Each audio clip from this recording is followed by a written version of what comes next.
Well, hello, Betsy. Thanks for joining me today for this conversation. Hey, Lisa, thank you so much for having me. I am really excited to have you. I want to read your bio because I don't want to mess it up because there's a favorite part that I have in here. And I'm like, oh gosh, that could be in an essay. So, Betsy is a college essay specialist with over 30 years' experience as a writer and marketing expert. Her company, College Essay Helpers, works with high school juniors to write compelling essays that will impress admissions officers to increase their chances of getting into their dream school while reducing stress, family tension, and feeling overwhelmed. Here comes my favorite part. As a former advertising copywriter, she sold everything from trucks to tampons and brings that marketing savvy to her role as an essay coach, not just to help students tell their most authentic, deepest story, but to position them so that they stand out from thousands of other applicants. You're an empty nester with a college junior living your best life in New York City, and we cannot forget your pup, Pixel, right? Not forget Pixel. And now I should update that. He is a college senior. So I know Oh, you and I yes. talked about like career paths. So this is very timely for both of us.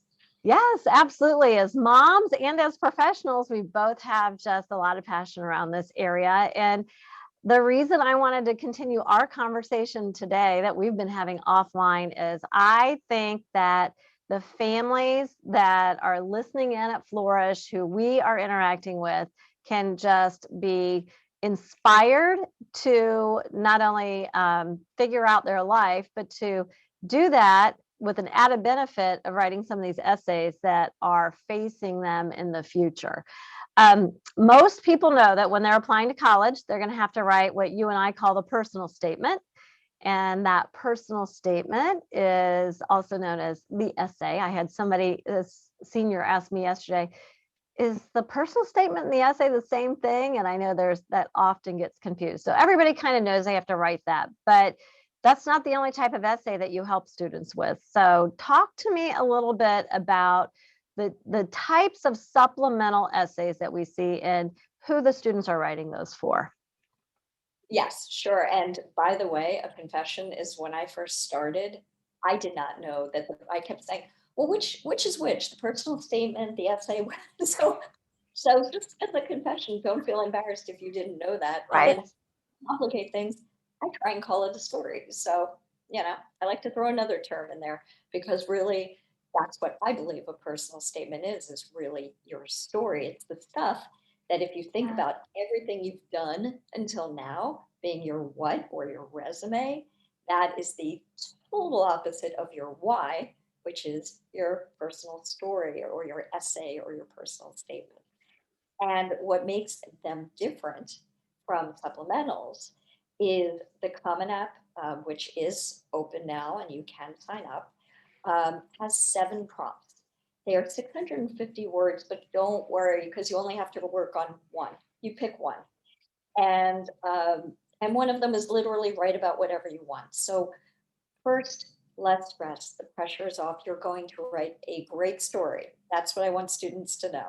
You're going to write something great because there's something that will fit any story you want to tell. So, I'm going to interrupt you just real quick. I should insert something here. yeah, You and I are talking in actually on the last day of June. So because I know people are going to watch this year round. So when we're just giving context of this, it is college essay season for sure during the summer. But a student who maybe listens to this in the middle of the school year, this is more of a like, hey, this is what's coming up, not necessarily what they would be in the middle of, right? yeah, absolutely right. Exactly.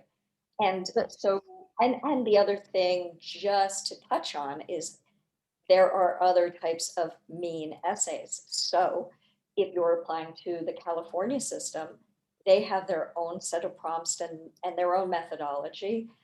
Georgetown has its own, Texas has its own, but for the most part, the personal statement in the Common App is accepted by over 900 universities. So that's generally the one that we're going to focus on. Now, as if that were not enough, most, I don't want to say most, many Penny. colleges to require that supplemental. It may be one, it may be 5, 6, or more, depending on the schools. Quite often, the IVs are going to have a lot of supplementals, and they are going to want to cover a lot of topics. But supplementals sometimes, and I don't know, Lisa, if you found this, is students think, okay, well, the main essay was the big deal. The supplementals I just need to get through. It's 150 words, 50 Right. words, 250 words. They're not that important. And you and I know better, They're very right? important. Yes. Extremely, and I would argue potentially more important, because while it is incredibly important for you to share things about yourself that the admissions people won't find other places on your application, supplementals kind of are the deep dive. And that's what the schools are asking you. They're asking you these specific questions, not just because they want to be sadistic and have you have more essays to write, but they really are curious and want to get responses specific to what they are asking. And there are common ones and there are less common ones. But I think today we're going to focus a lot on the ones that deal with careers. Yes. So, and I find that students get surprised by the, like you were saying, the number of the essays, the level, the depth at which they need to be prepared to speak about some of these topics. So when I'm doing my career coaching, which I'm doing with kids, as young as 16 into their 20s, but the kids that are in high school that are going to have that college application season in front of them, and even if they're only a freshman or sophomore, someday they're going to encounter these things. There are a handful of essays that they're asking that really are aimed at the work that I'm doing with students. And I always say, this is going to pay off in dividends for you. So could you, as an essay specialist, give us like some of the different renditions of supplemental essays that are aimed around like knowing where you're headed in life, what your major might be, what your career aspirations are. They're always worded slightly different. I always warn kids, each college is going to have a slightly different take on this, but give us some of those different takes that are really common ones to encounter so that students would not be surprised by them. Absolutely. And I want to first touch on what you just said, because even though there may be a parent of a 16-year-old out there thinking, well, why does my student have to think about the career? Um, One thing I reiterate over and over is if you do the work that you do early enough on, and a child stumbles upon a real passion or an interest or an area that they happen to excel at, then I would say, as I'm sure you do, go deep there. That's going to be really critical, is to go deep into an interest, or maybe it inspires you in a way that you hadn't realized you were interested in something. And as I say, you can't be interesting if you're not interested in anything. So if you are doing the typical extracurriculars, or you've done the typical activities like maybe you've gone to summer camp, or um, maybe even done a mission trip or something, that is all great, but that is not going to help you stand out. Right. So by knowing and working with someone who does what you do, they will know the things that make them stand out. So I feel like I have to caveat the supplementals by saying that, Yeah. because finding a personal story to tell, you can do that standing on your head. Right. But figuring out how to write a compelling supplemental essay that stands out, that goes beyond the bare minimum, and I'm going to tell you what the bare minimum is, but then to go beyond that, why it's so important. Um, because even though, and Lisa, I think your question was, there are literally the essays that say, tell us about why you're interested in your prospective major and what you intend to do with it. But you have schools like, say, Cornell. Hmm. And when Cornell, you aren't just applying to Cornell, you're applying to a specific college within the university. So I have an example of how two of them may sound, because they are different schools and how you would have to answer them differently. So going in, knowing that that is the correct school for you is going to make a big difference. So for the College for Industrial and Labor Relations, they say that they want you to use your personal, academic, or volunteer work experiences to describe the topics or issues that you care about and why they're important to you. But they want your response to show how that interest aligns with the ILR school. So they are going from the general of what interests you, why is it important to you? Again, these are all probing to see who are you as a Ah, person. this is so, I thank you for taking the time to put that example together for us, because that is, people are not only surprised that, well, first of all, I think they get surprised that when they're applying to college, more often than not, it's going to be, what major are you applying to? And not that undecided isn't an option, it is. But I did a whole, and we don't have to go into this now, because I actually, on our resource page on the Flourish website, have another recording where we talk about like the limitations that you might experience in the future if you go in undecided and you're using college to just experiment. So you're going to have to identify a major, but then, to your point, there's a lot of colleges that are going to say, why this major? But then this example from Cornell is amazing. I didn't even, frankly, I did not know this.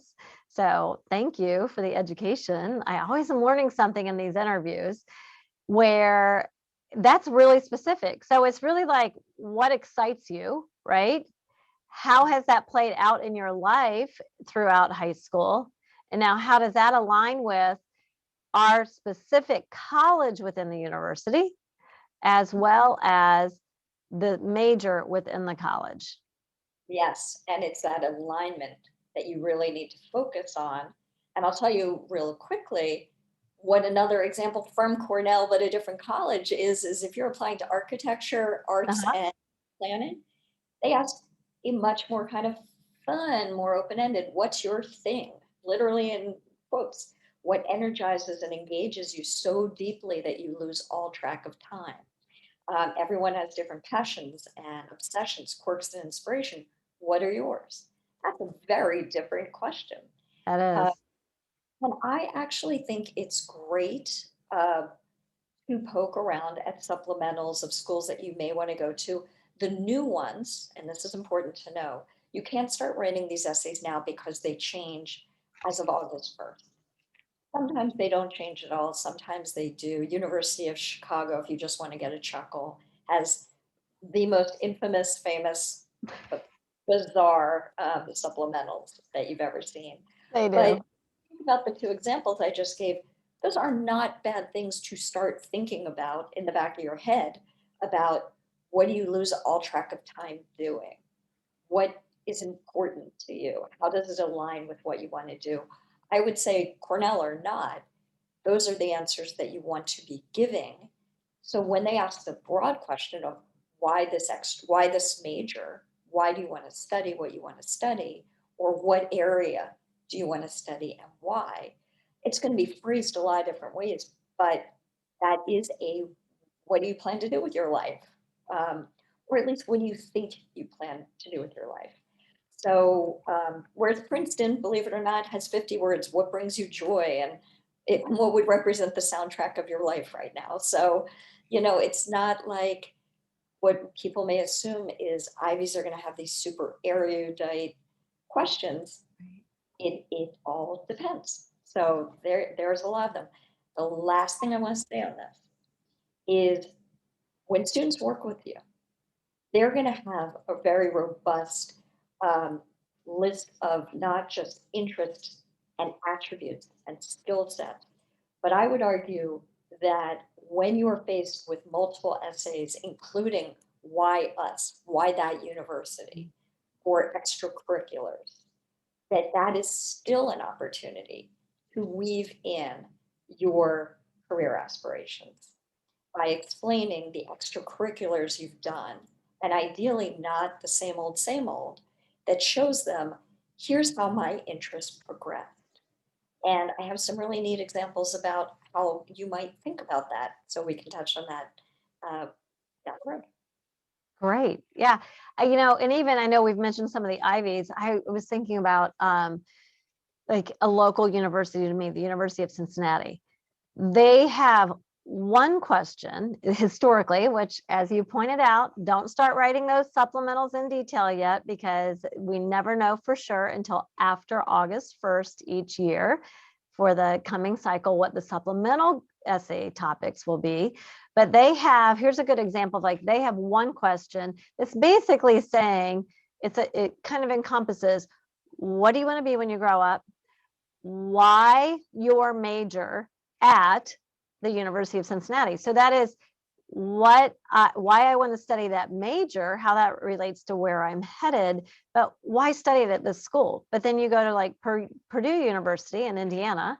I get quite a few students that I know applying to in this Midwestern area, but very good engineering school. They have two separate questions, and one's really why Purdue and then why your major, but all opportunities to reflect on where you're headed in life. What work have you done to know that? I remember one time, Ohio State University, I was in a conversation with the woman who was in charge of, and this is a while ago, but she was in charge of distributing scholarships that were specific to the engineering program at Ohio State.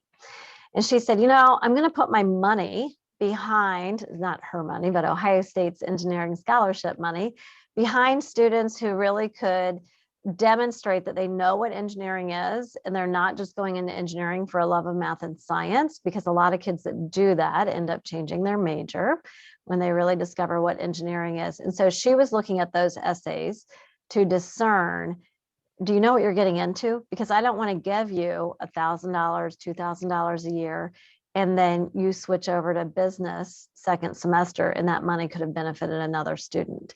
Again, looking for students to be informed. So as you are starting to work with seniors right now, because again, it's June of 2021, and I know we'll be reusing this because it's good for so many uses. So our date is June, but you're currently working with your seniors. What are tips that you would give to current seniors, anybody currently working on those essays, or at least right now, outlining those and then getting real specific after August 1st? What tips would you give to the seniors on those college major career type supplemental essays they'll encounter?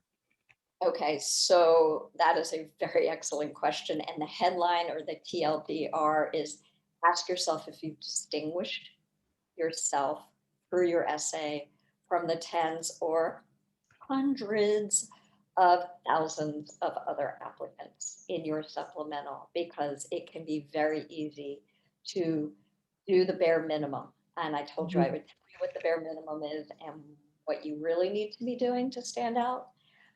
Here is bare minimum. For every college that you are applying to, do not get lazy. This has now become a research project. And think of yourself as an investigative journalist. So obviously you'll start at their website, and you're going to look at what brought you, what interested you about it. You do not want to regurgitate their website to them. Then you want to go into their courses, their curriculums. Make sure that they actually have the major that you think you want to study. People are surprised that they say, I want to study business and I want to go to Harvard, and Harvard doesn't have a business undergraduate degree. No. So, spoiler on that one. But that's the bare minimum, is you're going to look at courses, clubs, and the majors at the schools, and then identifying any other aspects uh, of what draws you to them. A deeper dive is going into your Google News feed and finding out what have they been in the news about currently or in the past. Maybe there have been breakthroughs. Maybe there have been awards won in the area that you are interested in. Read the student newspaper. I'm a big fan of that. You may find that money has just been allocated for a new research lab, or there are things going on campus that, for your area of interest, if you're interested in ecological studies or environmental studies, maybe the campus has just done a green initiative. So imagine when you only have 150, 250 words that you are already showing you are going above and beyond. That's going to make you stand out just right off the bat. Right off, Amazing advice. Yes. right? So But that's your bare minimum standard, correct? my bare minimum is researching the school, the majors, and the clubs. Okay. And then for all my students, they absolutely must go this extra step.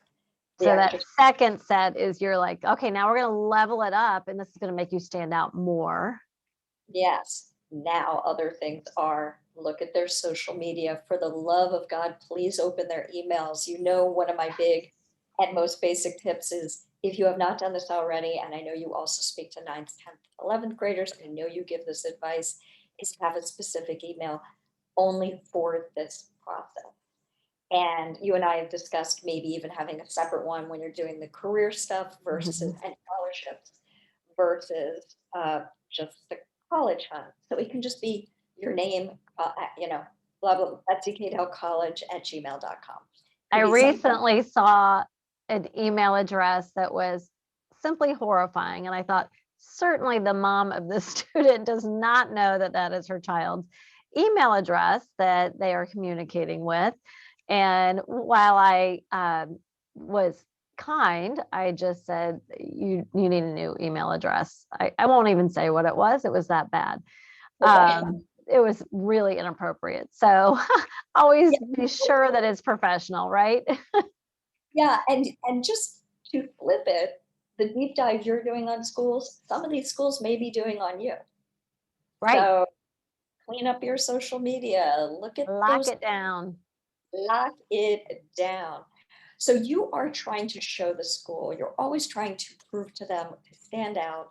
Uh, if you're imagining a field of things at the exact same height, you just want to be out there more A because, little of bit course, more. you're going to gravitate to that. So, what is going to make you the ideal candidate? Because the reality is, you could have done everything right and know exactly what you want to do. But if you're applying to the wrong school for Mhm. you, if you are not showing those things that make you a really strong candidate, and frankly, no one knows exactly what a school is looking for anymore. The Right. landscape a lot, and that's a reality I want students to hear. Because while students may continue to generate the list of the same 20 or 30 schools as their starting point, I think a big thing to their success, and I think you'd agree, is choosing the right schools to study them at, that you don't necessarily Absolutely. go shopping. Yeah. And it may My work is really on the figuring out, what is that? And it's not a forever career, but what is that first career? And what is your path to getting there? And then I know there's lots of great people that help with the figuring out that the college is right. And then there's great people like you that figure out the essays. Now, we also, as you mentioned, I work with students that are younger, that are not anywhere ready to write these essays. So we've told them what's coming down the road.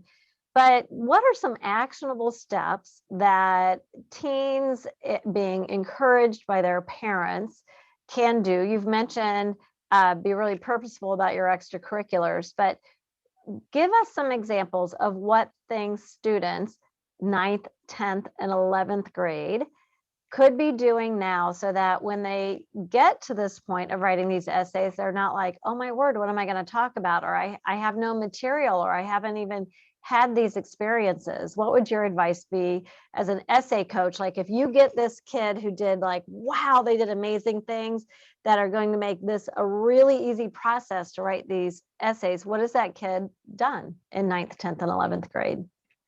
I love that, not just that you asked it, but the way you asked it, because the big answer is nurture your curiosities. Mm, That is going to make you stand out because no two people have the identical interests the identical way.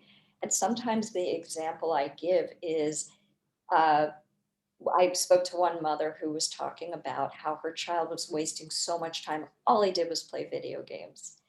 And I was like, well, instead of looking at it as a waste of time, that's us putting judgment on what a child's doing. Um, and maybe they're avoiding something, but at the same time, maybe that student has, developed a pretty good following on Twitch or maybe they've, shown an interest in coding or can take an online course in coding or graphics, or all the elements of gaming that have to do with narration, graphic design, storytelling. And there are tremendously well-respected universities that have this as a major. Mhm. So that I think is a really good example of, I'm going to give you some of the more traditional things, but I just want to put it out there for students that, remember that question I asked, what do you lose all track of time? If you love something, if you are curious about it, that is going to make you more interesting. So don't worry about joining all the clubs and taking 17 APs. Do a deep dive and really pursue those interests. I'll give you some specifics.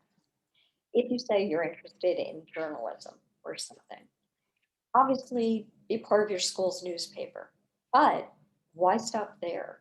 If you are interested in that, maybe start a vlog, maybe start a TikTok channel where you talk about, if you're interested in politics or something, go do that. If you, I think a great opportunity when you are in high school is find people that inspire you and reach out to them and try and interview them. And maybe it's for the school paper. Maybe it's starting a very simple Google site. They're free, they're super easy to use. Maybe it's being published on Medium. I'm saying take your interests and apply them. Because yes, absolutely, Lisa, you touched on it, is it is extremely hard to fabricate out of nothing a good supplemental essay that's going to stand out. It And just that, makes that like that whole college application process even more stressful. Like it's a lot to manage, right? And it's stressful anyway. But then when we throw in there for students, like not only is it a lot, I now don't even know that I have material to talk about. Like what you're saying, fantastic, fantastic ways to look at this, Betsy. I really appreciate it.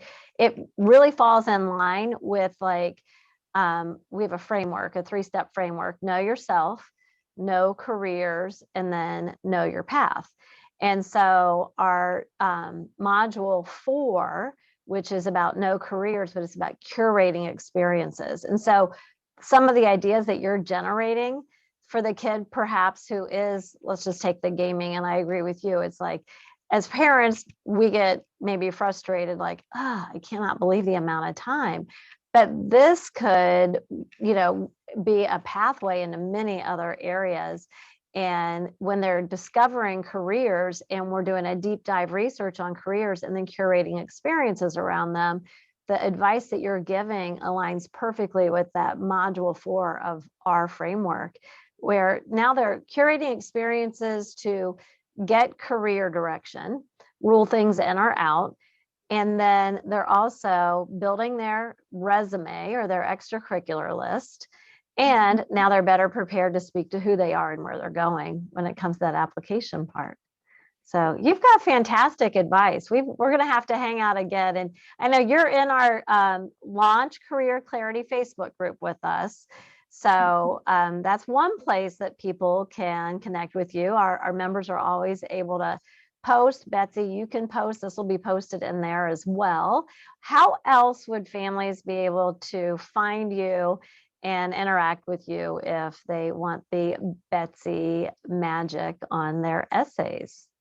the Betsy Cadel experience. Um, the easiest way to really see what my philosophical approach is, which is less stress equals a better essay, and I really do mean that, is at my website, collegeessayhelpers.com, collegeessayhelpers, plural.com. But you can use that to find me on Facebook. So I have a Facebook page, I have an Instagram page. I am embarrassed to say that I am somewhat active on TikTok. I'm on Clubhouse. So I kind of run the gamut. And you can find me all those places. And I really love when people reach out and ask those questions, whether we work together or not. It doesn't matter. I just do want to make sure students are equipped with information, again, to keep them and their parents and the family dynamic theme. And the last thing I want to say, building on what you said uh, about module 4, is figuring out the why. Mm. So when you've identified that it's like it's biology for them, and you've helped them understand that biology doesn't just mean you have to be a doctor or a nurse, Right. but there's like so many other things. You could be a Mhm. forensic scientist or a winemaker or, a physical therapist or a biomedical engineer. I mean, it can be applied, and that I think is part of with supplementals and where my marketing savvy comes in. Yeah. Is you are positioning yourself. So the last thing I want to say is go back into your memories. How did you get here? What made you interested in biology? Did you get your first microscope on your first trip to a museum of natural history, or to, like a please talk to me museum or a science store or something? And then did you start using that microscope as you got older to examine things? And then maybe as you even got older and in high school, then you pursued internships where you were analyzing the brain waves of stingrays or something was an Right. example there, Dave, which I thought was great. So, it's the why. And I tell everybody with brainstorming, dig back into your core memories. What got you there? Mhm. It's going to be where the story is going to be told. And that story will also help you stand out. So I don't want anyone walking away from listening to this thinking that a supplemental is a dry essay. They should be interesting, they should stand out. And my advice to you is reread it. And if you feel you haven't distinguished yourself or you've said what any other applicant can and will be saying, try again. Yep. They underestimate how many drafts to do. Great advice. Well, thank you, Betsy. It's been great hanging out with you. I know everybody will sincerely appreciate this advice, and we will visit and revisit it again. So thank you. Thank you so much. This has been great.